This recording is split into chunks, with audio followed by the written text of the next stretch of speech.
नमस्कार friends, Bhaskar CTT classes के YouTube channel में आप सभी के साथ फिर से एक नए वीडियो के साथ आज मैं आप सभी के साथ बात करने वाला हूं EVS कंटेंट के बारे में। जैसे कि हमने पिछले वीडियो में बात किया था कर्नाटक के बारे में। कर्नाटक के जो वेलवनिका गांव है कर्नाटक में स्थित है, हुलगुंडी गांव कर्नाटक में स्थित है। उसके बाद हमने बताया था कि आगे की वीडियो में जो ऊर्जा के बारे में बात करेंगे। चलिए फटाफट हम सेशन को शुरुआत करते हैं और बिना स्किप करे आप वीडियो को पूरा देखें, क्योंकि आपके एग्ज़ाम ऑफ व्यू से काफ़ी इम्पोर्टेंट होने वाला है। जो भी एग्ज़ाम में पूछे जाते हैं उन सभी सारी चीज़ों को हमने इसमें कवर किया है। चलिए स्टार्ट करते हैं ऊर्जा के बारे में। ऊर्जा का सबसे प्रमुख स्रोत सूर्य है। पौधे सूर्य की ऊर्जा को प्रकाश संश्लेषण के लिए इस्तेमाल करते हैं और इसलिए उन्हें उत्पादक कहा जाता है। आपको एक बात बता दूं कि पौधे जो होते हैं उत्पादक के रूप में जाने जाते हैं। हम लोग पौधों को उत्पादक के रूप में जानते हैं। पौधों को हमें जो उपयोग करते हैं, यहाँ पर सबसे पहले बात किया जाए तो पौधे जो अपना खाना बनाते हैं, जो भोजन बनाने का काम करते हैं, उसमें सबसे महत्वपूर्ण सूर्य का ऊर्जा होती है, जो सनलाइट प्राप्त करते हैं। पीछे हमने काफ़ी बार बताया है कि जब सूर्य पौधे जो अपना भोजन बनाते हैं तो उसमें कार्बन डाइऑक्साइड प्लस में H2O जल और साथ ही साथ में आपको क्लोरोफिल चाहिए होता है। क्लोरोफिल की उपस्थिति में और एक जो नेसेसरी बात है, जो प्रकाश की उपस्थिति होना ज़रूरी है। तो वही प्रकाश की उपस्थिति में पौधे अपना जो है प्रकाश संश्लेषण की क्रिया करते हैं और इन्हें क्या जाना जाता है, उत्पादक के नाम से भी जाना जाता है। शाकाहारी पौधों को खाते हैं, शाकाहारी जो हैं पौधों को खाते हैं, वो उपभोक्ता कहलाते हैं। उत्पादक उपभोक्ता यानी कि पौधे जो होते हैं, छोटे छोटे पौधे हैं या फिर बड़े जो पौधे हैं, पेड़ पौधे को उत्पादक के रूप में हम लोग जानते हैं। और वैसे शाकाहारी जो कि पौधों को खाते हैं, तो हम लोग क्या हैं, हम लोग भी पौधों को कहीं ना कहीं खाते हैं, तो हम लोग क्या कहलाएंगे, उपभोक्ता कहलाएंगे। मांसाहारी शाकाहारियों को भोजन बनाते हैं। मांसाहारी क्या करते हैं, शाकाहारी को भोजन बनाते हैं। इस प्रकार से ऊर्जा का स्थानांतरण एक प्राणी से दूसरे प्राणी तक होता है। कहीं न कहीं ऊर्जा का स्थानांतरण एक प्राणी से दूसरे प्राणियों तक होता है। जैसे मान के चले पेड़ पौधे हैं, पेड़ पौधों को हम खाएं, ये उत्पादक कहलाएं। उपभोक्ता हम लोग हो गए, उपभोक्ता हम लोग हैं, खा लिए। नेक्स्ट अगर बात करें जिस तरह से पेड़ पौधों में, जैसे हम लोग चिकन मटन खाते हैं, तो पेड़ पौधों को क्या खाएगी, बकरा खाएगी या बकरी खाएगी, उसको हम लोग खाएंगे। तो कहीं न कहीं जो पेड़ पौधों की जो ऊर्जा थी वो कहीं बकरा में संचित हुआ और इनकी ऊर्जा जब हम खाएंगे तो इनकी ऊर्जा हम संचित करेंगे। तो ऊर्जा का स्थानांतरण एक बॉडी से दूसरे बॉडी में होते रहता है। इस प्रकार से ऊर्जा का स्थानांतरण एक प्राणी से दूसरे प्राणी तक होता है। कुछ ऊर्जा ऊष्मा के रूप में विलीन हो जाती है, कुछ ऊर्जा जो होते हैं ऊष्मा के रूप में विलीन हो जाते हैं। नेक्स्ट बात करते हैं ऊर्जा के परंपरागत स्रोत। ये काफ़ी इम्पोर्टेंट है कि ऊर्जा के परंपरागत स्रोत जो होते हैं जीवाश्म ईंधन है। अब रही बात जीवाश्म ईंधन, तो हम जानते हैं कि जीवाश्म ईंधन दो प्रकार हमारे अभी जो जीवाश्म ईंधन हम उपयोग करते हैं, जैसे पेट्रोलियम हो गया, पेट्रोलियम और कोयला। तो पेट्रोलियम और कोयला जो है यह जीवाश्म ईंधन के उदाहरण आपको आते हैं। तो जीवाश्मीय ईंधन के रूप में निर्माण में कई वर्ष लग जाते हैं, इनका निर्माण नवीकरणीय नहीं हो सकता। जीवाश्म उन जीवों के अवशेष हैं जो कि बहुत वर्ष पहले जीते थे, और जीवाश्म ईंधन से पौधे हैं जो पृथ्वी के नीचे दब गए थे और जो पत्थरों के रूप में परिवर्तित हो गए। तो कुल मिलाकर जीवाश्म ईंधन के बारे में आप ये बात याद रखें कि यह क्या हो सकते हैं, नवीकरणीय नहीं हो सकता है। नवीकरणीय, अब यहाँ से दो बात पीछे हमने भी वीडियो में डिस्कस कर रखा है कि नवीकरणीय और नवीकरणीय दो प्रकार के संसाधन पाए जाते हैं। नवीकरणीय जिन्हें हम क्या कर सकते हैं, पुनः उपयोग कर सकते हैं। जैसे अगर पन बिजली उत्पन्न कर रहे हैं या फिर पवन चक्की जो उत्पन्न कर रहे हैं, वो नवीकरणीय कहलाते हैं। और अनवीकरणीय यानी कि नवीकरणीय नहीं कर सकते, किनका नहीं कर सकते, तो पेट्रोलियम का नहीं कर सकते, कोयला का नहीं कर सकते, क्योंकि एक बार पेट्रोलियम का आप उपयोग कर लिए तो दोबारा फिर उसका उपयोग नहीं कर पाएंगे। कोयला का भी जब एक बार उपयोग कर लेंगे तो दोबारा पुनः उपयोग नहीं कर पाएंगे। तो जिनका पुनः उपयोग ना हो वो क्या कहलाएंगे, अनवीकरणीय के अंतर्गत आ जाते हैं, नवीकरणीय जिनका हम बार बार पुनः पुनः उपयोग कर सकें। तो इसमें कई वर्ष जैसे कि कोयला और पेट्रोलियम के यानी कि जीवाश्म ईंधन, जीवाश्म ईंधन के उदाहरण में कौन कौन से आ जाएंगे, पेट्रोलियम है, कोयला है, डीजल है। तो इन सभी जो डीजल है, किरोसिन है, ये सभी जीवाश्म ईंधन के अंतर्गत आ जाते हैं। यानी कि जीवों से अवशेष से मिलकर के बने थे। जीव के अवशेष से मिलकर के बनने का मतलब इनके बनने में लाखों वर्ष लग जाते हैं। जैसे अगर हम पेट्रोलियम की बात करें तो बहुत से ऐसे जीव थे जो कि लाखों वर्ष पहले मिट्टी के अंदर दब गए और इनके लाखों वर्ष के बाद जो है से ऑक्सीजन की अनुपस्थिति में पेट्रोलियम का निर्माण होता है।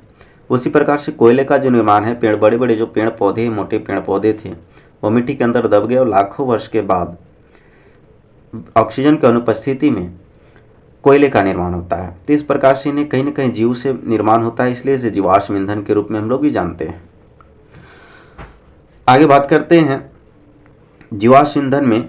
जैसे कि हमने बताया अभी कोयला, तो जीवाश्म ईंधन में यह एक ठोस पदार्थ है। हमारे देश में कोयले की खानें बिहार में रानीगंज, झरिया और धनबाद नगरों के पास पाई जाती है।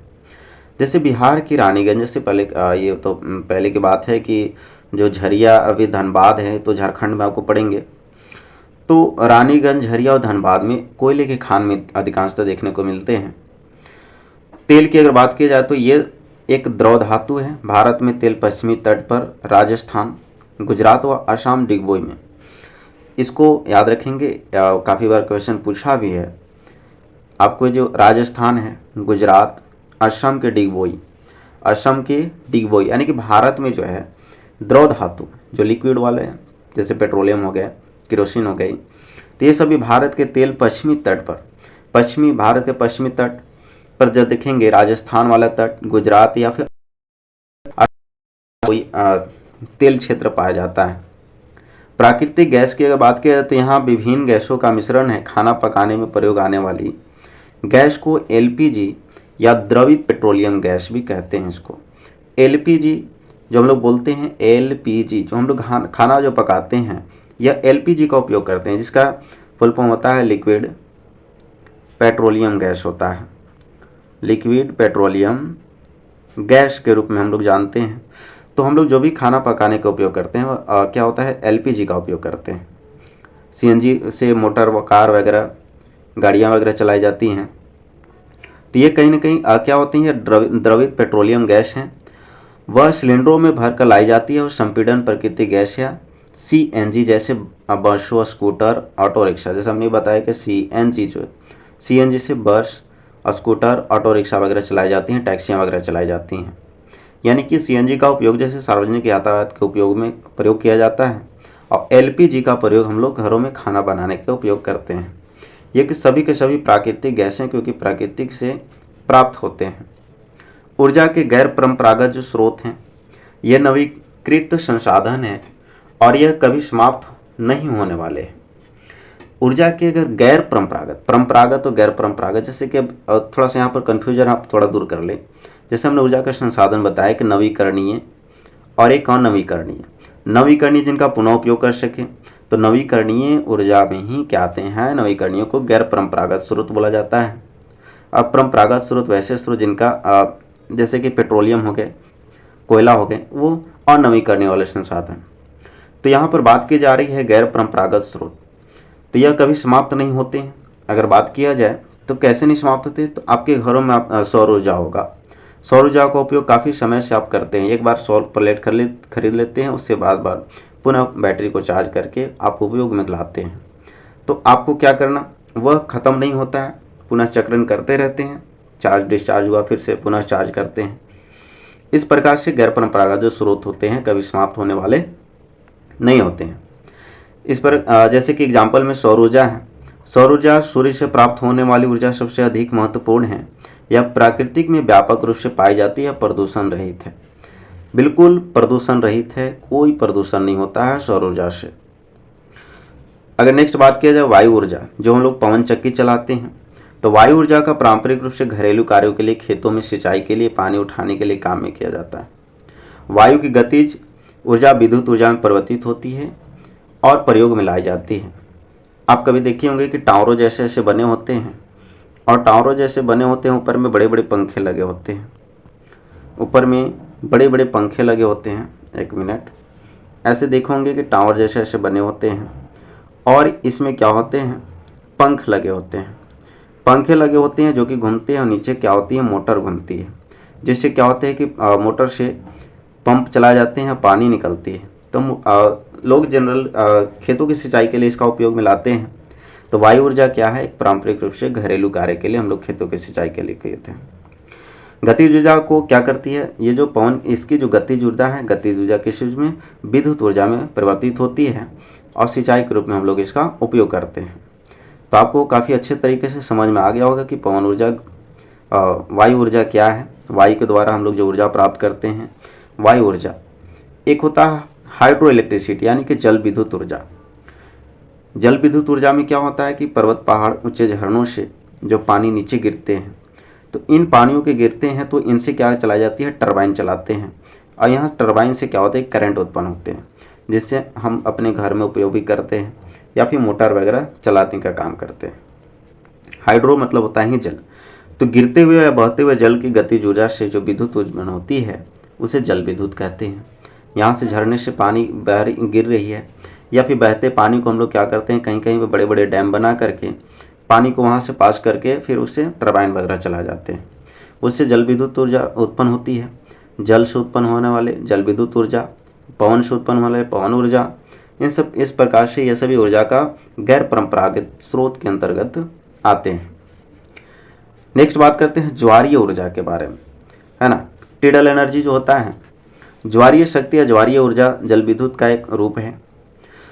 ज्वारीय ऊर्जा समुद्र में या सागर की लहर की ऊर्जा है। समुद्र में आने वाले ज्वार भाटा की ऊर्जा को उपयुक्त टरबाइन लगाकर विद्युत शक्ति में बदल दिया जाता है। ये भी कहीं ना कहीं एक गैर परंपरागत स्रोत के ही उदाहरण है।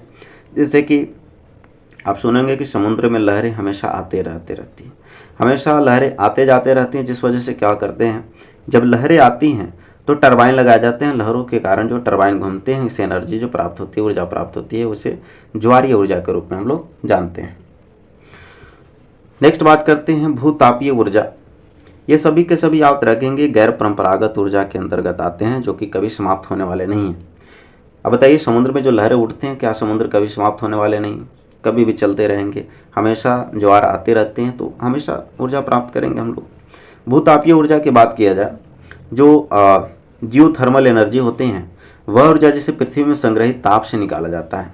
यानी कि पृथ्वी के ताप से जो ऊर्जा निकाली जाती है, पृथ्वी का टेम्परेचर से, वह ऊर्जा क्या कहलाती है, भूतापीय ऊर्जा। भूतापीय का अर्थ ही है कि भू मतलब भूमि, ताप मतलब ताप, ऊर्जा निकालना। तो यानी कि भूमि के तापमान से जो भी ऊर्जा प्राप्त करते हैं हम, वह भूतापीय ऊर्जा कहलाती है। नेक्स्ट बात करते हैं बायोमास से प्राप्त ऊर्जा। बायोमास आप अपने घर पर भी निर्माण कर सकते हैं। बायोमास से प्राप्त ऊर्जा, बायोमास वह पादप सामग्री है जिसका प्रकाश संश्लेषण के परिणाम स्वरूप निर्माण हुआ है। बायोमास ऊर्जा से के स्रोत इन्हें सीधे जलाकर इस्तेमाल किए जा सकते हैं या इनको विभिन्न प्रकार के जैव ईंधन में परिवर्तित करने के बाद इस्तेमाल किए जा सकते हैं। जैसे अगर बात की जाए तो गन्ने की जो खोई होती है या धान की भूसी होती है, अनुपयोग या फिर लकड़ी वगैरह है, जो कि हमका मेरे उपयोग लायक नहीं है, अनुपयोगी जो लकड़ी वगैरह है, इनसे बायोमास ऊर्जा प्राप्त कर सकते हैं। जैसे कि हम लोग घर में भी इसका उपयोग कर सकते हैं, बायोमास। नेक्स्ट बात करते हैं पर्यावरण से संबंधित अति महत्वपूर्ण जो संगठन वगैरह हैं, संगठन बनाए गए हैं पर्यावरण को, प्रदूषण को संरक्षण के लिए, या फिर जो भी हमारे पशु वगैरह विलुप्त हो रहे हैं उनके संरक्षण के लिए पर्यावरण संबंधित महत्वपूर्ण संगठन बनाए, यानी कि most important organisation related to environment. इधर देखेंगे तो IUCN, इसका मुख्यालय स्विट्जरलैंड में है। एक एक का आप याद रखेंगे, काफ़ी इंपॉर्टेंट है, सबका मुख्यालय याद रखेंगे कि इसलिए बना है। IUCN जो है, जैसे कि international union conservation of nature, तो इसे मुख्यालय स्विट्जरलैंड में है। यह क्या है, तो लुप्त होने से रोकना एवं प्राकृतिक क्षेत्रों को नष्ट होने से बचाना IUCN का मुख्य कार्य है। मुख्य रूप से IUCN का क्या काम है, तो जो भी पशु वगैरह या फिर पौधे लुप्त होते जा रहे हैं, विलुप्त होते जाते हैं धीरे धीरे, उन्हें रोकने का काम या फिर जो प्राकृतिक जो क्षेत्र होते हैं जो नष्ट हो रहे हैं उनका बचाने का काम IUCN का मुख्य काम है।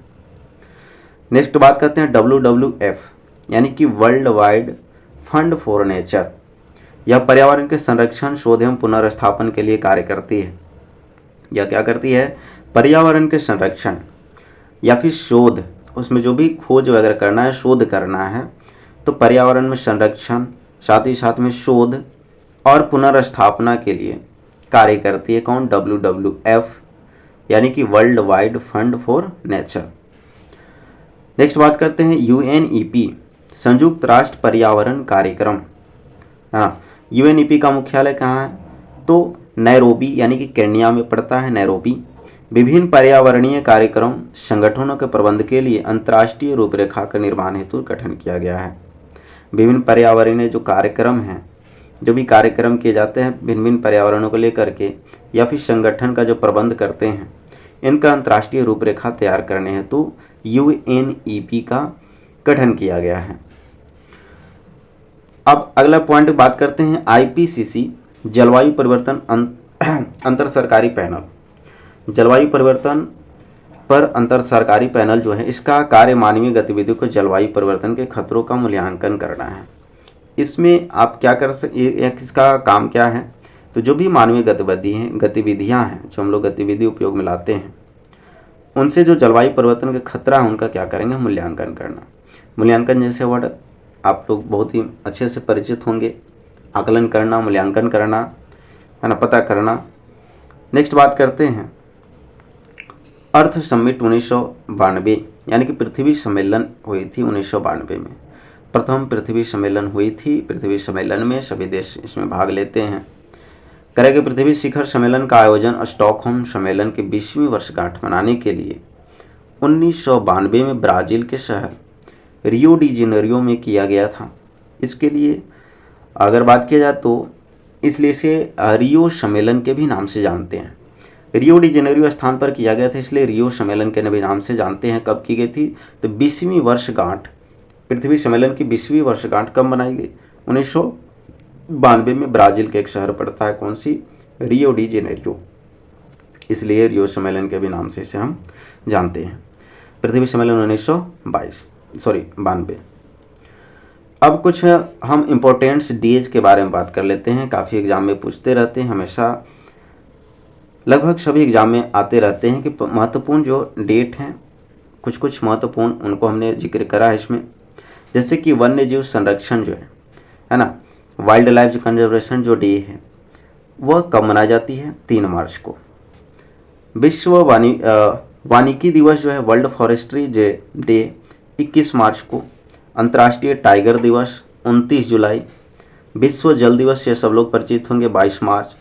विश्व आर्द्र दिवस 2 फरवरी। विश्व मौसम विज्ञान दिवस 23 मार्च को। पृथ्वी दिवस से सब लोग परिचित होंगे, 22 अप्रैल को। क्या क्या है? वन्य संरक्षण दिवस 3 मार्च, विश्व वानिकी दिवस 21 मार्च, अंतर्राष्ट्रीय टाइगर 29 जुलाई, विश्व जल दिवस 22 मार्च, विश्व आर्द्र दिवस 2 फरवरी, विश्व मौसम विज्ञान दिवस 23 मार्च और पृथ्वी दिवस 22 अप्रैल। इस तरह से कुछ और भी डेज हैं। विश्व प्रवासी पक्षी दिवस 14 से 15 मई। प्रवासी पक्षी दिवस मनाते हैं हम लोग, जो भी प्रवासी पक्षियां हैं जो कि अन्य जगहों से भारत में आते हैं तो, या फिर भारत से अन्य जगहों पर जाते हैं, तो विश्व प्रवासी पक्षी दिवस के रूप में हम लोग 14 से 15 मई को मनाते हैं। जैव विविधता दिवस यह 22 मई को मनाई जाती है। विश्व पर्यावरण दिवस है तो सब लोग जानते हैं 5 जून को। विश्व वर्ल्ड इन्वायरमेंट डे 5 जून। विश्व पर्यावरण संरक्षण दिवस तो 26 नवंबर। यहाँ पे 2 बात, विश्व पर्यावरण दिवस 5 जून, विश्व पर्यावरण संरक्षण दिवस तो 26 नवंबर। ओजोन परत के बारे में हमने बताया कि ओजोन परत संरक्षण दिवस 16 सितंबर। विश्व प्रवासी दिवस, विश्व प्रवासी पक्षी दिवस 8 मई को। विश्व प्रकृति दिवस 3 अक्टूबर। विश्व पशुपालन दिवस 4 अक्टूबर। विश्व वन्य प्राणी सप्ताह, वन्य प्राणी जो सप्ताह वर्ल्ड वाइल्ड लाइफ वीक, अक्टूबर का पहला सप्ताह। अक्टूबर के पहले सप्ताह को हम लोग विश्व वन्य प्राणी सप्ताह के रूप में जानते हैं। विश्व वन्य प्राणी के सप्ताह के रूप में अक्टूबर का पहला सप्ताह को हम लोग जानते हैं। विश्व वन्य प्राणी दिवस जो है 6 अक्टूबर को, और विश्व खाद्य दिवस 16 अक्टूबर को। विश्व खाद्य दिवस 16 अक्टूबर को। इन सभी डेटों को आप काफ़ी अपने माइंड में हमेशा रखते रहें। बार बार वीडियो को देखेंगे, अपने आप पुनः याद आ जाएंगे। तो वीडियो को बार बार आप देखेंगे तो रटने की आवश्यकता नहीं है, आपको खुद व खुद आपको याद हो जाएंगे। एग्रीकल्चर, कुछ जो वर्ड्स उपयोग लाए जाते हैं कभी कभी ऑप्शन में जो है, से आपको हिंदी नहीं बल्कि इंग्लिश डायरेक्टली पूछ लिए जाते हैं। जैसे पिसिकल्चर, हॉर्टिकल्चर, फ्लोरिकल्चर, फ्रूटिकल्चर, सेरिकल्चर, इन सभी जो वर्ड्स हैं हमेशा पूछ लिए जाते हैं, तो काफ़ी कन्फ्यूजन होते हैं। तो इसलिए हमने एक जगह पे इकट्ठा करके आपको बता दें कि एपीकल्चर किसे बोलते हैं। एपीकल्चर मधुमक्खी पालन, एपीकल्चर मधुमक्खी पालन, पिसिकल्चर मत्स्य पालन, पिसिकल्चर मत्स्य पालन, हॉर्टिकल्चर बागवानी, हॉर्टिकल्चर बागवानी उद्यान कृषि है ना, या उद्यानिकी से, फ्लोरिकल्चर फूलों से। साफ साफ ही तो इसको रटने की बात नहीं है। फ्लोरिकल्चर फूलों से, फ्रूटिकल्चर फल से, फ्रूट मतलब फल, फ्लोर मतलब फूल, तो फूलों की खेती को फ्लोरिकल्चर, हॉर्टिकल्चर बागवानी से, पिसिकल्चर मत्स्य पालन, एपीकल्चर मधुमक्खी। आगे बात करते हैं सेरिकल्चर, रेशम कीट पालन। रेशम कीट का जो उत्पादन करते हैं हम लोग, तो उसे क्या बोलते हैं, सेरिकल्चर। वर्मी कल्चर, केचुआ पालन, जिसे हम किसानों का मित्र कहते हैं, केचुआ पालन, वर्मी कल्चर, वो केचुआ पालन के रूप में जानते हैं। अच्छा, एक बात आप बताएंगे कि केचुए, जरा हमें कमेंट बॉक्स में ज़रूर बताएंगे कि केचुए जैसे श्वसन कहाँ से करते हैं, है ना। श्वसन अंग का नाम इनका बताएंगे, आखिर कौन सा भाग होता है जो अपना शरीर में उससे श्वसन के काम करते हैं केचुए, जरूर बताएंगे आप लोग। करा है अगला, मोरिकल्चर मलबरी कृषि से, सिल्वीकल्चर वनों का विकास एवं प्रबंध से। सिल्वीकल्चर क्या होता है, वनों का विकास एवं प्रबंध से। विटिकल्चर अंगूर की खेती से।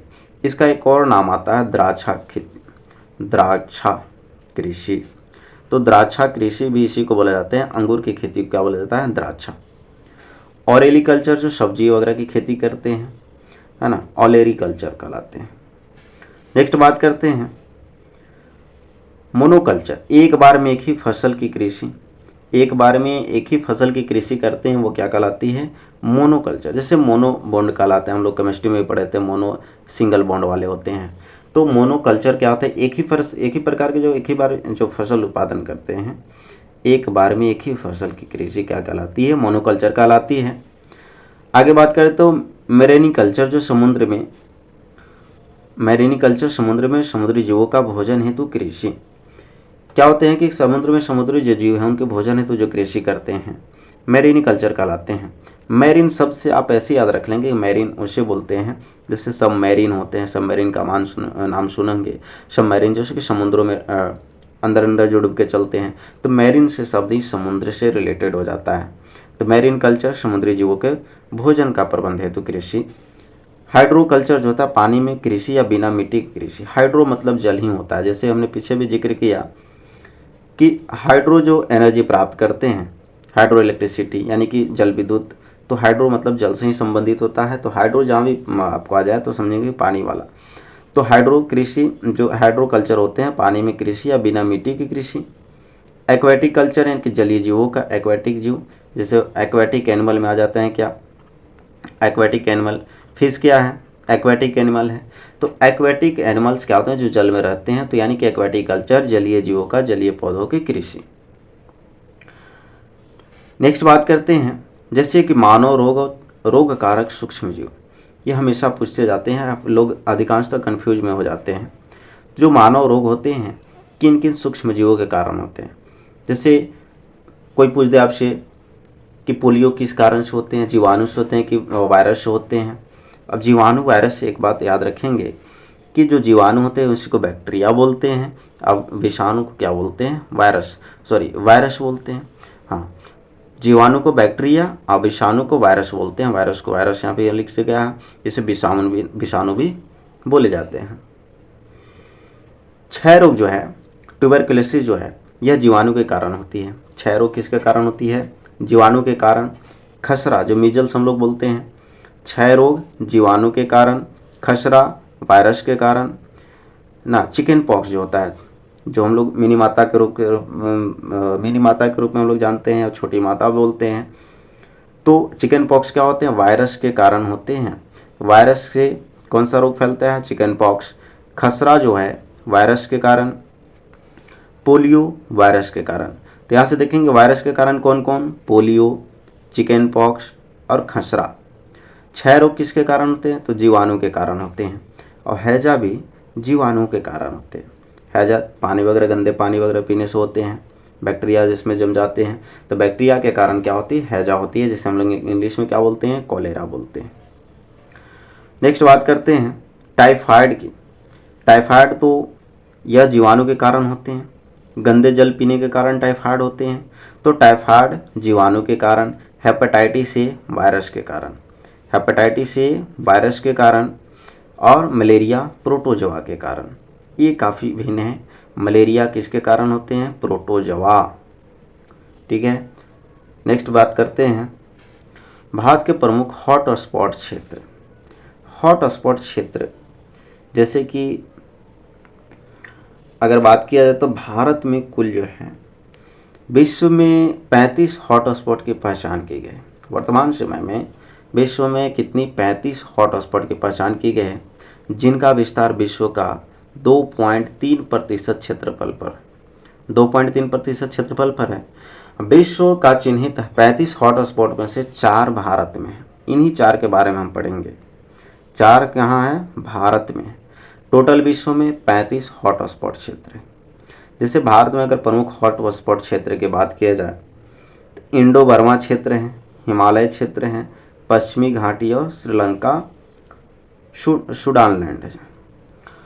तो इंडो बर्मा, हिमालय, पश्चिमी घाट और श्रीलंका सुडानलैंड, ये 4 मुख्य भारत में प्रमुख क्या पड़ते हैं? आपको हॉट स्पॉट क्षेत्र पड़ते हैं। नेक्स्ट बात कर लेते हैं नृत्य के बारे में। हमेशा क्वेश्चन में आते रहते हैं, आएंगे और आगे आने वाले एग्ज़ाम में भी ज़रूर आएंगे। तो इसे आप नोट कर लें, याद कर लें, और बार बार वीडियो को देखेंगे तो पुनः अपने आप याद हो जाएंगे। जैसे बात की जा रही घूमर, घूमर घूमर जो हम लोग गाना सुने हैं, तो घूमर कहाँ? राजस्थान। घूमर कहाँ की नृत्य है? राजस्थान की। भांगड़ा तो सब लोग जान रहे हैं, पंजाब की, जो बेंजू बाजा पर आप लोग डांस कर लेते हैं। हम लोग तो सिर्फ एक ही डांस आते हैं बच्चों लोग को, जो भी बॉयज़ हैं, लड़के हैं, मात्र एक डांस जानते हैं, एकदम बहुत अच्छा से जानते हैं, भांगड़ा। कहीं भी बच जाए भांगड़ा डांस करना है। लावनी, लावनी आपको महाराष्ट्र में, महाराष्ट्र की जो नृत्य है लावनी। चोंग नृत्य नागालैंड, चोंग नृत्य नागालैंड। उड़ीसा की ओडिसी, इसको तो याद करना ही नहीं है, उड़ीसा का ओडिसी। असम का है तो काफ़ी बार हमने जिक्र किया है, पीछे भी बहुत सारे जिक्र किए हैं कि असम का बिहू। अरुणाचल प्रदेश का मुखौटा, अरुणाचल प्रदेश का मुखौटा। और केरल का कथकली, केरल का कथकली। नेक्स्ट बात करते हैं झारखंड का नृत्य छऊ, झारखंड का छऊ। उत्तराखंड का गढ़वाली, उत्तराखंड का गढ़वाली। आंध्र प्रदेश कुचिपुड़ी, तमिलनाडु भरतनाट्यम, उत्तर प्रदेश रासलीला, उत्तर प्रदेश कथक। तो उत्तर प्रदेश में आप देखते हैं कि 2 नृत्य हैं, कथक और रासलीला। कथक और रासलीला कहाँ के नृत्य हैं? उत्तर प्रदेश के। कर्नाटक का नृत्य यक्षगान, कर्नाटक का नृत्य यक्षगान। आशा करते हैं कि आप सभी को बहुत अच्छे से समझ आ गए होंगे। और जो यहाँ से देखेंगे गुजरात का गरबा, काफ़ी हमारे जो मोदी जी डांस किए हैं, जो गरबा जो होती है गुजरात में। तो यहाँ से आप सभी नृत्य के बारे में जैसे कि फिर से एक बार देख लेंगे, नहीं तो स्क्रीनशॉट लेकर के आप इसे कॉपी में नोट कर सकते हैं। ये रहा आपका राजस्थान का घूमर, पंजाब भांगड़ा, महाराष्ट्र लावनी, नागालैंड चोंग, उड़ीसा ओडिसी, असम बिहू, अरुणाचल प्रदेश मुखौटा, केरल कथकली, झारखंड छऊ, उत्तराखंड गढ़वाली, आंध्र प्रदेश कुचिपुड़ी, तमिलनाडु भरतनाट्यम, उत्तर प्रदेश रासलीला, कथक उत्तर प्रदेश, यक्षगान कर्नाटक और गुजरात में गरबा। नेक्स्ट बात करते हैं हम कुछ राष्ट्रीय प्रतीक वगैरह हैं, सिंबल्स वगैरह हैं। उनके बारे में थोड़ा डिटेल में ले लेते हैं। राष्ट्रीय प्रतीक क्या क्या है राष्ट्रीय प्रतीक में, जैसे भारत का राष्ट्रीय ध्वज। भारत के राष्ट्रीय ध्वज में समान अनुपात में केसरिया, सफ़ेद और हरे रंग, ये तो सभी लोग जानते हैं, जिसे हम ट्राई कलर के रूप में जानते हैं। तो ट्राई कलर में क्या आ जाते हैं, केसरिया, सफ़ेद और हरे रंग। सबसे ऊपर कौन सा, केसरिया होता है, सफ़ेद और हरा रंग। इसमें क्या होता है कि एक बात याद रखने वाली बात है आपको कि यह 2:3 में होता है, यानी कि यह कितने अनुपात में, 2:3। अगर इनका जो लेंथ होता है, लेंथ और ब्रेथ की जो रेशियो होता है, लेंथ रेशियो ब्रेथ, तो यह क्या कहलाएगा। अगर लेंथ और रेशियो ब्रेथ पूछेगा, यानी कि लंबाई चौड़ाई का पूछेगा तो 3:2, लेकिन चौड़ाई और लंबाई का पूछेगा तब आपको क्या हो जाएगा, 2:3 हो जाएगा। इस बात को आप नोट रखेंगे। लंबाई चौड़ाई का अनुदेश कितना है, तो लंबाई 3 और चौड़ाई 2 रेशियो में होता है। इसमें बात करते हैं, ध्वज में सफ़ेद रंग की पट्टी में बीच में गहरे नीले रंग का चक्र बना होता है, और सभी को पता होगा कि चक्र में कितनी तिलियाँ, 24 तिलियाँ होती है। यह चक्र कहाँ से लिया गया, तो राजस्थान के सारनाथ में स्थित अशोक स्तंभ से यह लिया गया है। अशोक स्तंभ से यह चक्र को लिया गया। नेक्स्ट बात करते हैं, 22 जुलाई 1947 को भारतीय संविधान सभा ने राष्ट्रीय ध्वज तिरंगे को अपनाया था। तो राष्ट्रीय ध्वज तिरंगे को कब अपनाया गया, तो संविधान सभा ने 22 जुलाई 1947 को अपनाया था। भारत के राष्ट्रीय ध्वज में स्थित केसरिया रंग त्याग का, यानी बलिदान का, सफ़ेद रंग जो सत्य की, सच्चाई की दिखाता है और शांति की, पवित्रता की, साथ ही साथ में हरे रंग जो है समृद्धि, उर्वरता का क्या है, यह प्रतीक प्रदर्शक है। नेक्स्ट बात करते हैं, भारत का राष्ट्रगान। भारत का राष्ट्रगान जन गण मन। जन गण मन क्या है, भारत का राष्ट्रगान, जिसे हम नेशनल एंथम के रूप में जानते हैं। 24 जनवरी 1950 को राष्ट्रीय गान के रूप में स्वीकार किया गया। किनके द्वारा लिखा गया, तो रविंद्रनाथ ठाकुर के द्वारा। इनका टैगोर के नाम से भी जाने जाते हैं। रविन्द्रनाथ टैगोर कहीं कहीं पर मिलेगा आपको, कहीं कहीं भी ठाकुर के नाम से मिलेंगे। यह रविन्द्रनाथ ठाकुर कहाँ के थे, बंगाल के थे। सबसे पहले 27 दिसंबर 1911 को इसे कलकत्ता के भारतीय राष्ट्रीय कांग्रेस अधिवेशन में गाया गया था। सबसे पहली बार 27 दिसंबर 1911 को कलकत्ता में गाया गया था। संपूर्ण गीत गान को पढ़ने या गाने में लगभग हम लोग जानते हैं कि 52 सेकेंड में नेशनल एंथम यानी कि राष्ट्रीय गान को गाकर पूरा कर लेना, यानी कि जो टाइमिंग जो होता है पूरा पढ़ने का 52 सेकेंड निर्धारित किया गया है। नेक्स्ट बात करते हैं राष्ट्रगीत। राष्ट्रगीत जो है वंदे मातरम है ना, राष्ट्रगान जनगण, राष्ट्रगीत वंदे मातरम। यह बंकिम चटर्जी के द्वारा संस्कृत में रचित है, जो कि रचना आनंद मठ से ली गई है। कभी कभी क्वेश्चन काफ़ी बार पूछे गए हैं कि जो राष्ट्रीय गीत है कहाँ से ली गई है, तो आनंद मठ से। किनकी रचना है, बंकिम चंद्र चटर्जी की, आनंद मठ से लिया गया है। 24 जनवरी 1950 को राष्ट्रगान के साथ स्वीकार किया गया था, यानी कि राष्ट्रगान और राष्ट्रगीत दोनों को 1950 में स्वीकार किया गया है 24 जनवरी को। सर्वप्रथम राष्ट्रगीत वंदे मातरम जो है 1896 में भारत के राष्ट्रीय कांग्रेस के सत्र में गाया गया था। वह 1911 में राष्ट्रगान और राष्ट्रगीत 1896 में भारतीय राष्ट्रीय कांग्रेस के सत्र में गाया गया। नेक्स्ट बात करते हैं भारत का राष्ट्रीय चिन्ह। भारत का राष्ट्रीय चिन्ह में क्या है, अशोक स्तंभ। भारत का राष्ट्रीय चिन्ह अशोक स्तंभ। जैसे कि हमने मौर्य साम्राज्य पढ़ाया था तो उसमें भी जिक्र आया था कि अशोक स्तंभ, मौर्य साम्राज्य के शासक जो सम्राट हैं अशोक के द्वारा सारनाथ में बनाए गए थे। यह स्तंभ जो है अशोक स्तंभ कहाँ से, तो सारनाथ से लिए गए हैं। और किसके द्वारा बनाए गए, तो सम्राट अशोक के द्वारा यह बनाए गए थे। इस स्तंभ में जैसे देखेंगे आप रुपए पैसे के सिक्कों के भी सिक्कों पर भी यह फिक्र मिलता है, तो उसमें देखेंगे कि 4 शेर हैं, एक दूसरे से पीठ एक दूसरे से जुड़े हुए हैं, और उनमें एक सिंह के नीचे लिखा हुआ है सत्यमेव जयते, जिसे राष्ट्रीय चिन्ह के रूप में दर्शाया जाता है, जो कि देवनागरी लिपि में अंकित है। इसका अर्थ क्या होता है, सत्य ही विजय। सत्यमेव जयते मतलब सत्य ही क्या है, यह विजय होती है। तो सत्य की हमेशा क्या होती है, विजय होती है। तो सत्यमेव जयते इसी को जानते हैं। यह राष्ट्रीय चिन्ह 26 जनवरी 1950 को अशोक स्तंभ को भारतीय राष्ट्रीय चिन्ह के रूप में आधिकारिक रूप से स्वीकार किया गया। सर्वोच्च राष्ट्रीय पुरस्कार जो हाईएस्ट नेशनल अवार्ड होते हैं, भारत रत्न भारत का सर्वोच्च राष्ट्रीय पुरस्कार यानी कि सर्वोच्च नागरिक सम्मान के रूप में जानते हैं। सबसे टॉप पर जो राष्ट्रीय पुरस्कार के रूप में जानते हैं भारत रत्न। भारत रत्न क्या है? सर्वोच्च राष्ट्रीय पुरस्कार के रूप में हम लोग जानते हैं। भारत रत्न की शुरुआत कब की गई?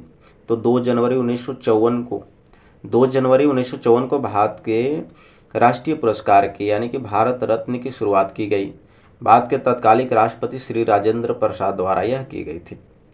उस समय राष्ट्रपति कौन थे? राजेंद्र प्रसाद थे। उन्होंने ही भारत के सर्वोच्च राष्ट्रीय सम्मान भारत रत्न का शुरुआत किया था 2 जनवरी 1954 को।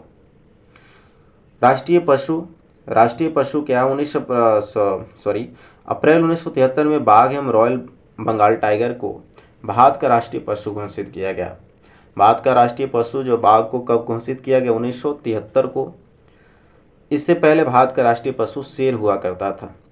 इससे यानी बाघ से पहले राष्ट्रीय पशु कौन हुआ करता था? शेर हुआ करता था, है ना। बाघ का जंतु वैज्ञानिक नाम जैसे बात करें तो पैंथेरा टिग्रिस।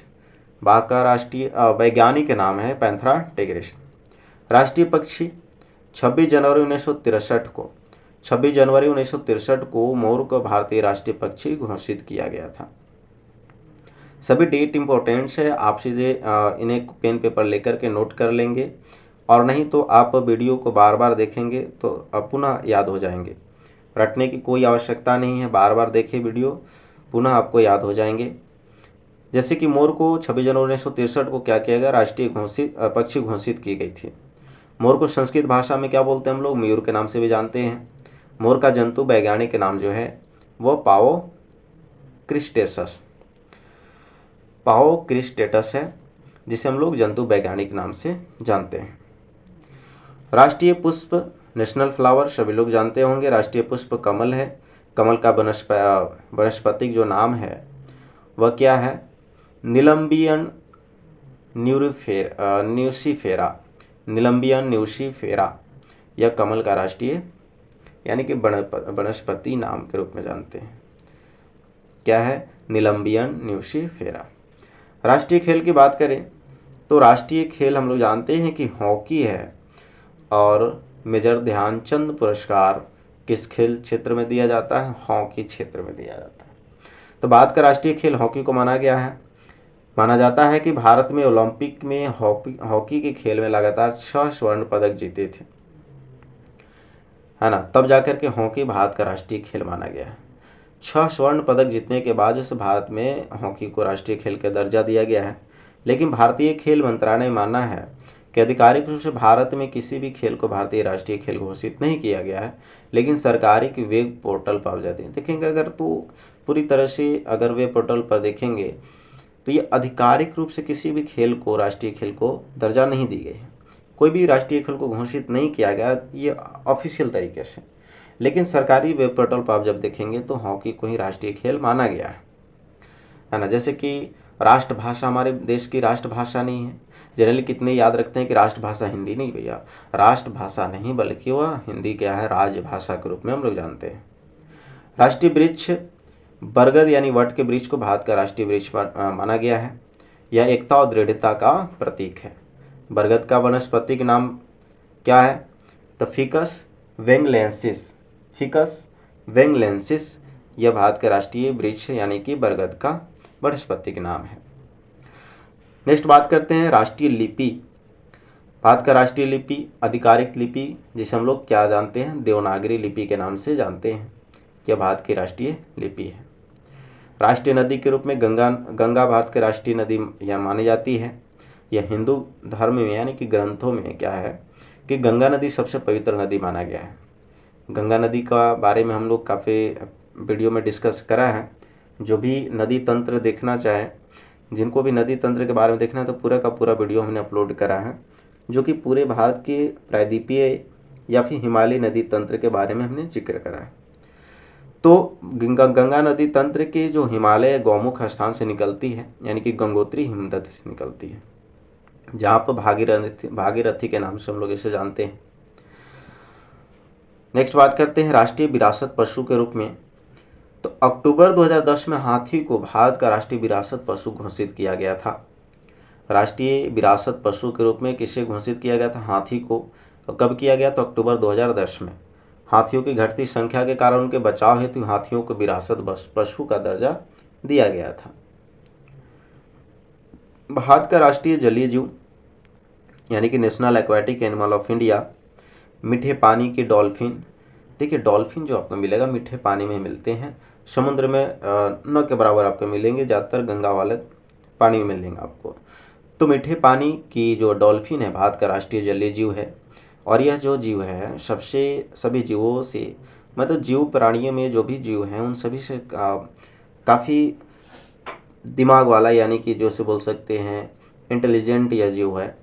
तो 18 मई 2010 को भारत के पर्यावरण वन मंत्रालय ने राष्ट्रीय एक्वेटिक पशु के रूप में गंगा नदी में पाई जाने वाली डॉल्फिन को भारत का राष्ट्रीय जलीय जीव घोषित किया गया था। यह भी कब किया गया था? 18 मई 2010 को। और अक्टूबर 2010 को हाथी को विरासत के रूप में, विश्व विरासत के रूप में। डॉल्फिन जो है से कहाँ, किस नदी में पाई जाती है? गंगा नदी में पाई जाती है।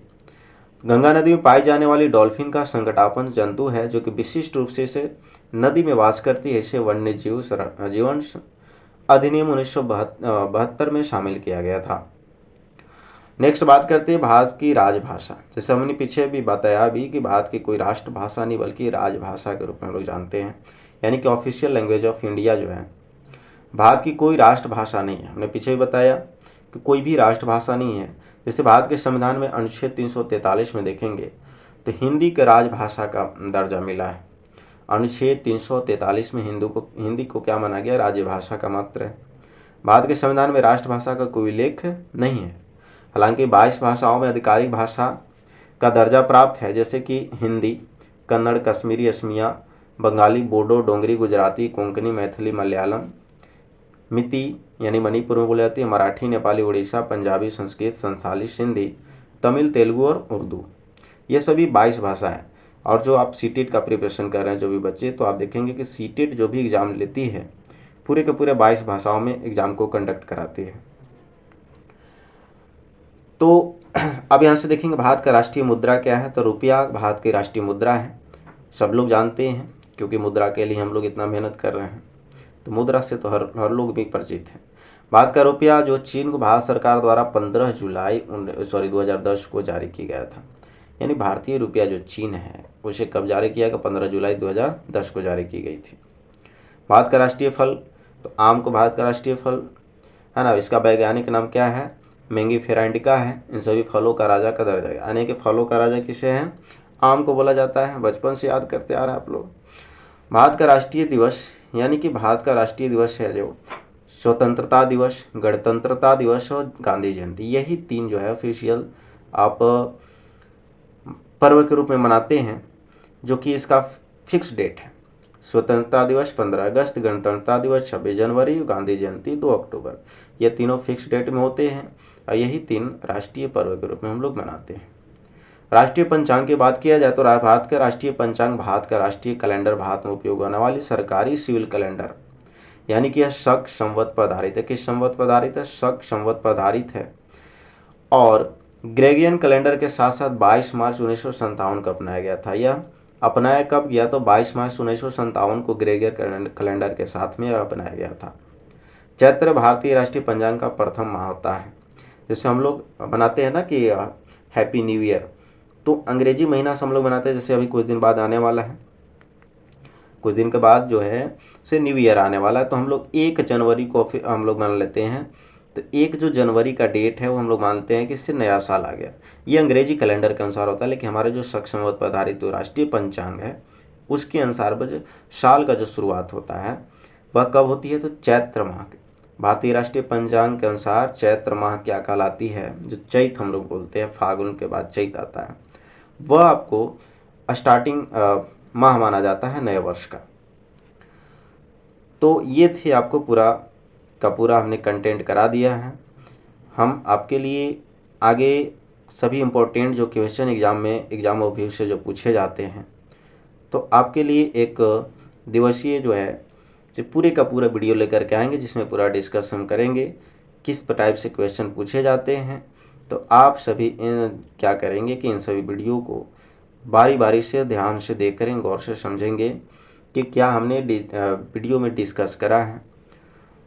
तो दोस्तों अभी तब तक के लिए जय हिंद, बाय। और जाने से पहले आप लोग हमारे वीडियो को लाइक, शेयर और सब्सक्राइब ज़रूर करें। धन्यवाद।